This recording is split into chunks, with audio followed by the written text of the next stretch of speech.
Hey guys, since I don't have a Minecraft account right now, I decided I was going to upload some old footage. So here is a commentary that I was going to make about a Chinese immersion camp I went to last summer.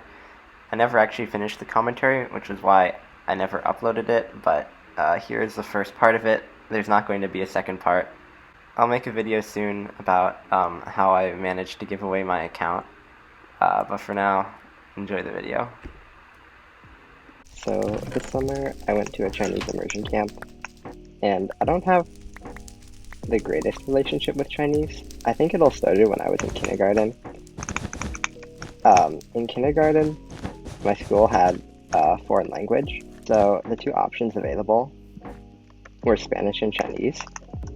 So I thought clearly, since I live in the US and my options are Spanish and Chinese, which country is literally sharing a border with the US?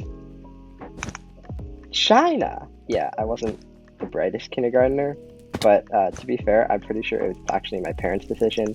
And since I'm Chinese, they just decided I'd take Chinese. Um, but let me tell you, that Chinese class was not very good. Okay, now I know it was like a kindergarten Chinese class, but like, even given that, oh, even given that, it was remarkably bad. My teammate kind of just got killed. I'm pretty sure I learned approximately like 0 words in that class, okay? And here's how I calculated that. So I learned "wo" is I, and then "I" is love, but I thought "ni hao" was like all one word, so I'm gonna count that as -2 words. So in total I learned about 0 words, like approximately. Anyway, fast forward to now, I'm going to a Chinese immersion camp. Now I only know a few things about this camp going in. Alright, I know that there's no devices because it's immersion camp. I know that there's no English because it's immersion camp. And I know that it's a 4-hour bus ride to get to the camp. So, you know, not the greatest combination of things, like as combinations go. Like, there's probably a few better ones out there, but I was still pretty optimistic that the camp would be fun. Mainly because if the camp wasn't going to be fun, it was going to be really not fun. Spoiler alert, it was really not fun. So I was one of the last people on the bus. So the bus, like each row, had 2 seats on each side.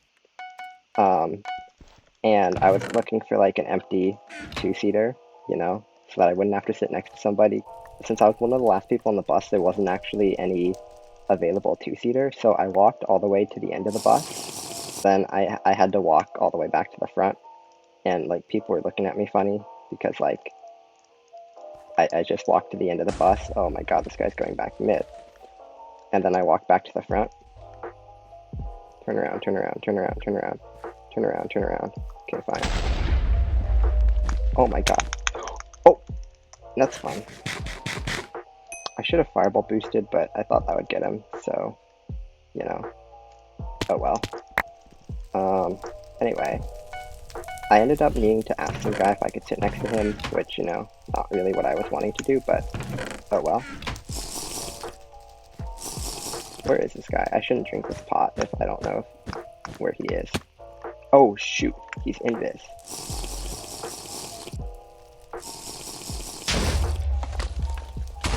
Haha. Now you're dead. Hello? Alright. So I had to end up asking this guy Felix if I could sit next to him. And yeah, it turns out this Felix guy is pretty annoying, but I didn't know that when I asked to sit next to him. But this guy, he says slay every 5 seconds, and it's so annoying. Anyway, it didn't really matter because I ended up sleeping most of the bus ride. Wait, how is he still alive? What? So yeah, I slept most of the bus ride. Some people were socializing. I don't really know why. Oh, I am bad. I hope my teammate can get the other. Please, teammate. Okay, good. I displaced the defense, so they wouldn't have gotten it no matter what. You want to split? No? Okay. That's fine with me. So yeah, some people were socializing on the bus, but I just slept most of it. Also, it turns out they scammed us. They told us that it was a 4-hour bus ride, but it was actually 5.5 hours. I don't know how they like didn't account for 1.5 hours, but they somehow missed 1.5 hours of time. But I didn't really mind the bus ride being extra long because, like I said, I was sleeping through it, so.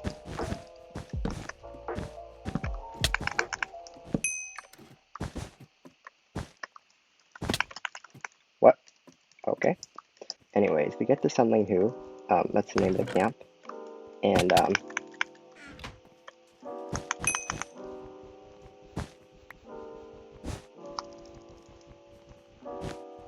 what? So we get to Sunling and like, we have to go through customs or whatever.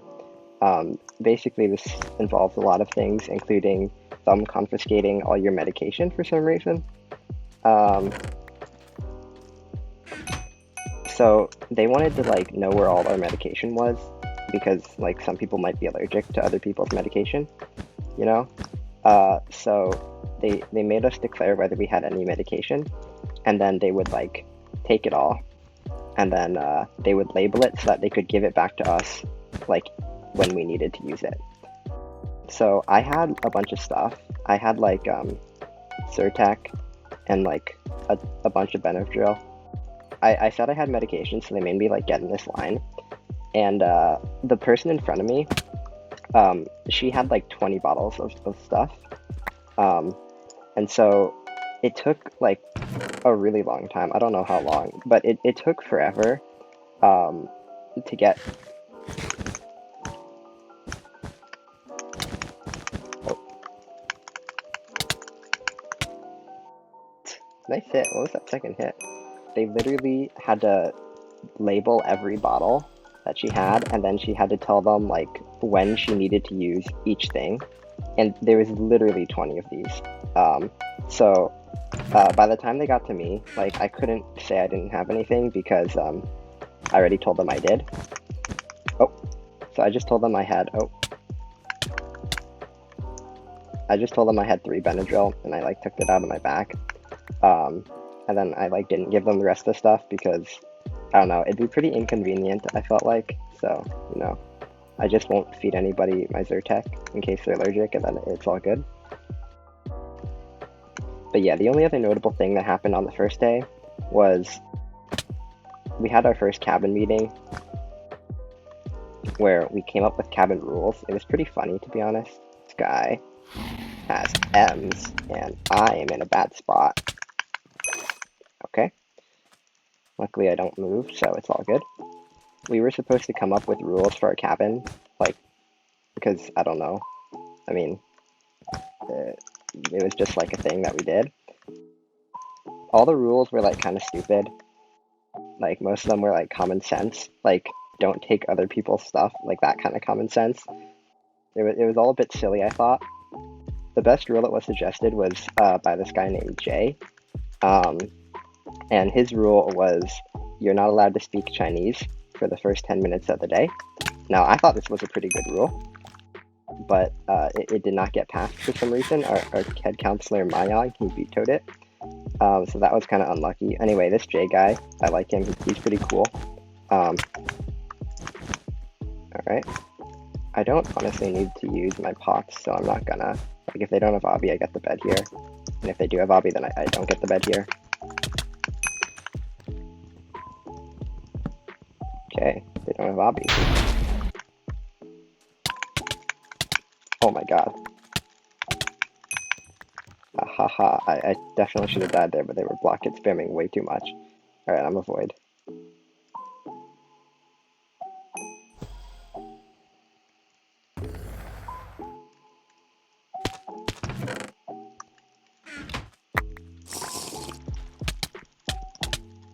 Haha, I see particles. Let's go. Rainbow footprints enabled. Anyway, our head counselor Mayang vetoed that. Mayang's his Chinese name. His English name is Maximilian, which he didn't want us to know, except for when we had to take COVID tests, he put it on his COVID test because they told us to write our name. So, yeah, that's his name. Anyway, the only other notable rule that was suggested was this one guy suggested no killing. I thought that was a pretty good rule as well. So yeah, but aside from that, it was pretty uneventful cabin meeting. And yeah, that was like the only thing that happened on the first day. Oh, and our bed's gone.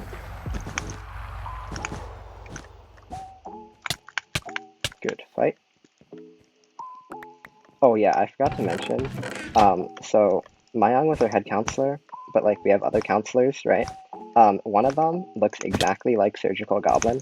It was pretty crazy. His name was Toby, so it wasn't Frank. So it wasn't like actually Surgical Goblin, but it must have been Surgical Goblin's brother. All right, just trust me. Like, um, yeah, he looked exactly like Surgical Goblin. All right, I did not almost fall in the void there. Nope, could not be me.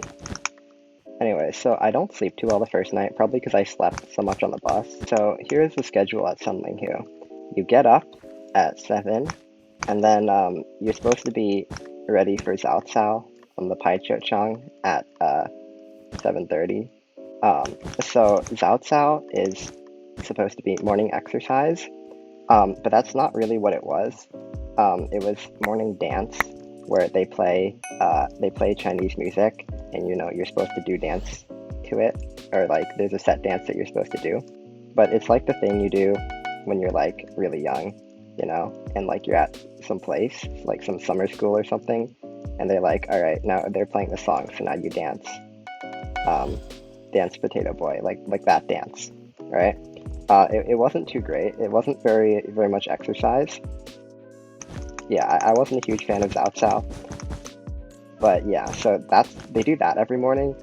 It's the same songs every morning too. I mean, they cycle between the same few, but it's like the same songs. So it's like those songs. I hate those songs now. Oh yeah, and also the songs were all like in Chinese or whatever, except for one of them, which was like not Chinese. It was, I don't know what language it was, but I don't know why they played that song because it wasn't Chinese. But like, I mean, I don't know. Anyway, Zao Cao is like half an hour, and then after that we go to Zaofan, um, which is breakfast. So breakfast was usually fine. Um, Oop. The thing is, okay, so one thing about this camp is that all the meals were supposed to be, or not supposed to be, all the meals were like Chinese food, which I can see how that's like a good idea in theory, like because it's immersion camp. But the thing was, the chefs were not Chinese. Okay, they didn't know how to make Chinese food. I mean, yeah, they didn't know how to make Chinese food, so the best meals that we had there were Western breakfasts, because sometimes they would decide to make like Western breakfast instead of the usual Chinese food. So yeah, those were the best meals. Unfortunately, can this guy please walk out? No? Okay, fine. Oh shoot, that second one was not meant to be a TNT. Okay, there's only one guy here. You're gone. Alright, goodbye. Anyway, the food was not great because I mean the fact that the Western breakfasts were the best meal, like kind of shows that, you know, the food wasn't great because all the other food was supposed to be Chinese food, but the chefs weren't Chinese. Also, one other thing, there was another small issue with the food, which was that, oh my god, oh, where did you come from? Hello.